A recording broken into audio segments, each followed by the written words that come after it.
विनायक चतुर्थी के दिन जरूर सुने ये व्रत कथा, पूरी होगी हर इच्छा।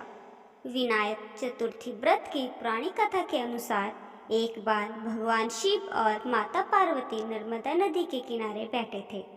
माता पार्वती शिव जी से समय व्यतीत करने के लिए चौपड़ खेलने के लिए कहा। शिव जी चौपड़ खेलने के लिए तैयार हो गए और इस खेल में हार जीत का फैसला करने के लिए भगवान शिव ने कुछ तिनके इकट्ठे कर दिए और उसका एक पुतला बनाकर उसमें प्राण प्रतिष्ठा कर दी। भगवान शिव उस पुतले से कहा कि बेटा, हम चौपड़ खेलना चाहते हैं, इसलिए तुम बताना कि हम दोनों में से कौन हारा और कौन जीता। उसके बाद भगवान शिव और माता पार्वती के बीच खेल का प्रारंभ हो गया। यह खेल 3 बार खेला गया और तीनों ही बार माता पार्वती जीत गई।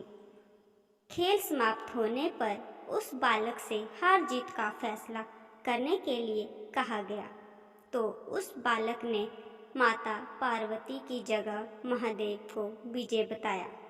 यह सुनकर माता पार्वती क्रोधित हो गई और उन्होंने बालक को लंगड़ा होने और कीचड़ में पड़े रहने का श्राप दे दिया। बालक ने माता पार्वती से माफ़ी मांगते हुए कहा कि माता पार्वती, मुझसे अनजाने में ऐसा हुआ है। बालक द्वारा माफ़ी मांगने पर माता को दया आ गई और उन्होंने कहा कि यहाँ गणेश पूजन के लिए नाग कन्याएं आएंगी, उनके कहे अनुसार गणेश व्रत करो। ऐसा करने से तुम्हें सभी कष्ट दूर होंगे।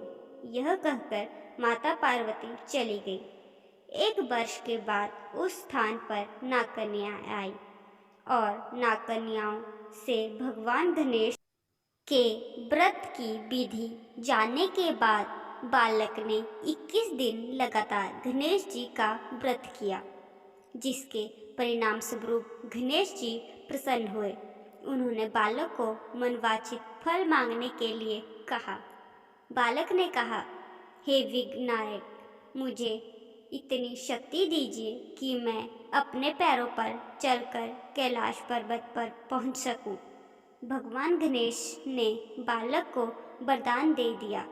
इसके बाद वह बालक कैलाश पर्वत पर पहुंचा और उसने अपनी कथा भगवान शिव को सुनाई।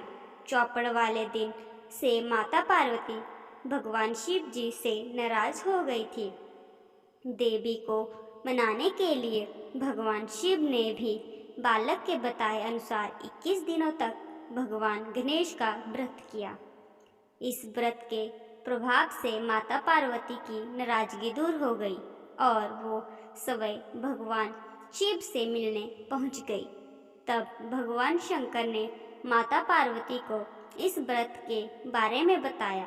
यह सुनकर माता पार्वती के मन में अपने पुत्र कार्तिकेय से मिलने की इच्छा जागृत हुई।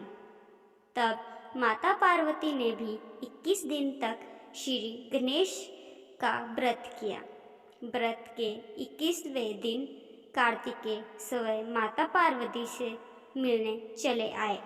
तभी से ये व्रत समस्त मनोवांछित फल पाने के लिए पूर्ण करने वाला व्रत माना जाता है। आपको हमारी कहानी कैसी लगी जरूर बताएं और लाइक और सब्सक्राइब करना ना भूलें। धन्यवाद।